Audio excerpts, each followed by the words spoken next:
welcome back to the Upgrowth YouTube channel. So, we've talked about why AI search is changing the game. Today, we're going one level deeper. The actual mechanics of how ChatGPT, Perplexity, Gemini, AI overviews, all of these decide which sources to cite. Because if you don't understand the algorithm, you can't optimize for it. And the rules here are completely different from traditional SEO. So, let's get into it. Now, all in all, I will tell you what all we will cover. Now, AI systems don't cite sources the way Google organic result rank page. They use citation algorithms built on knowledge graphs, entity density, semantic similarity, and EEAT signals. Domains with strong schema markup, verified expertise, semantic completeness, they get cited very often. And this line, citation, are replacing rankings are the primary visibility layer. Being mentioned inside an AI answer builds credibility and brand recall, even if it drives fewer direct clicks. That's the new metric, not position one, but the citation share.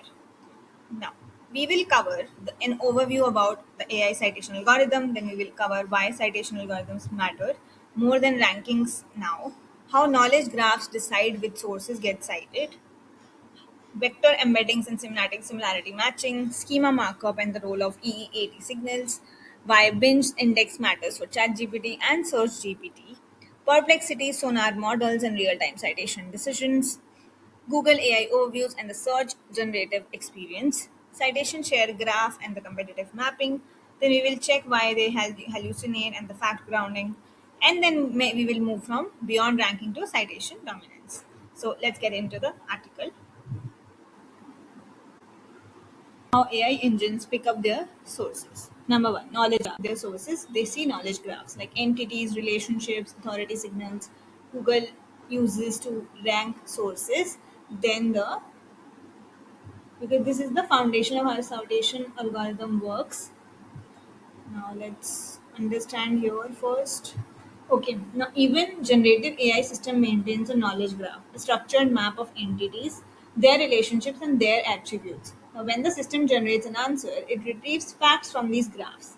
Then it grounds those facts in source documents to avoid hallucination. The citation algorithm then prioritizes sources with high entity density. Now, what is entity density? Means the number of distinct verified entities mentioned for your page.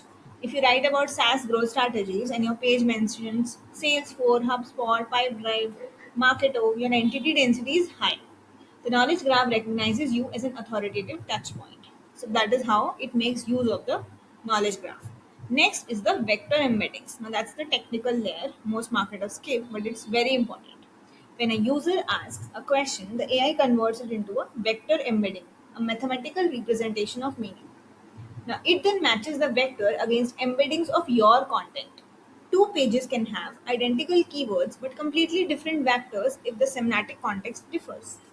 The practical implication, if your content uses different terminology or framing from how users actually ask questions, you won't show up in AI overviews. But if you're traditional, but if you need to anticipate the exact semantic frames user apply to your topic and encode your content to match those frames.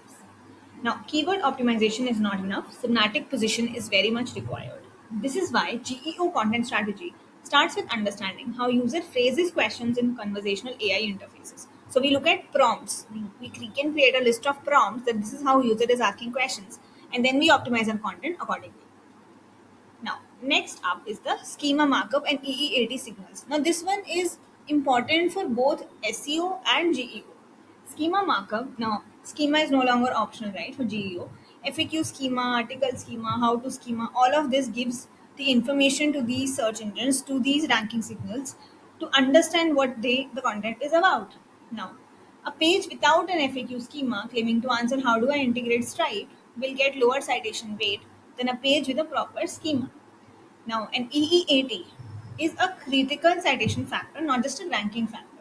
In regulated verticals like fintech, healthcare, where YMYL rule applies, Google AI overviews specifically look for author bylines with verified credentials, publication dates, external citations from authoritative sources, and contributor expertise marketers.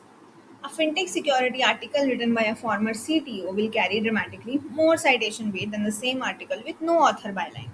So, skipping EEAT and generative system will skip you on your content. So don't do that. Add it. It's very important. It's not just for GEO. It's important for SEO as well. Now let us understand why Pinch Index matters for ChatGPT and Search GPT.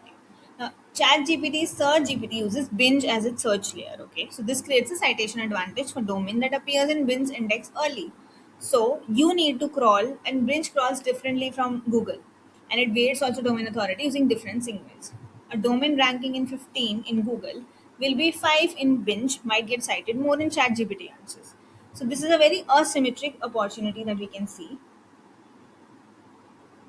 By ensuring strong binge visibility, you can shift citation probability towards your domain in ChatGPT answers without waiting for Google's rankings improvements. Now let's understand Perplexity Sonar model and real-time citation decision. Now, what Perplexity also base score diversity. If your domain is the only source cited for a topic, that's a yellow flag. The algorithm wants multiple credible sources confirming the same claim. So, multiple citation, multiple sources are a big win to get into AI overviews answer. Google AI overviews pull from the organic index but apply decay. If you've been cited 500 times, you're less likely to be cited again. Now, this prevents homogenization and creates room for newer, more specific sources, which means even new sites can appear in AI citation in specific niches by going deeper on a topic that established journalist sites. Now, let's understand the citation share gap and the competitive mapping. Now, citation share gaps opens up when competitors rank in organic search but don't appear in AI-generated answer. If you identify a keyword where a number 3 ranked competitor is cited in only 15% of AI answers, but a 7 ranked competitor is cited in 45%, that's a signal that citation algorithms value something the number 3 site doesn't have. Better entity density, better schema, better semantic completeness. These gaps are undefended territory, and the teams that measure citation share and close 3 to 5x according to Google's algorithm. Now, you need purpose built geo tracking tools on the LLM citation share gap calculator. Do check our link out, which I will add it in the description. Now, let us understand hallucination checks. Now, this will change how you, and this one changes how you think about content accuracy. Citation algorithms are fundamentally anti-hallucination mechanisms. When an AI generates a claim, it searches for source documents that verify the claim. Sources that consistently verify generated claims without contradicting them get cited repeatedly. Sources with factual inconsistency, outdated information, or conflicting claims get debriefed. Can reduce your citation probability across multiple topics. So, Blog's recommendation is audit your content ruthlessly for accuracy, data, all claims, and update old data quarterly. In an AI citation world, content freshness and factual accuracy are not just SEO consideration; they are citation survival requirements. Now, moving beyond rankings to citation dominance. Now, the shift means abandoning the ranking position obsession and asking what's our position for this keyword or what percentage of AI answers cite us. That's the reality of 2026. I have added some few other different articles related to GEO readiness. So do check these three out.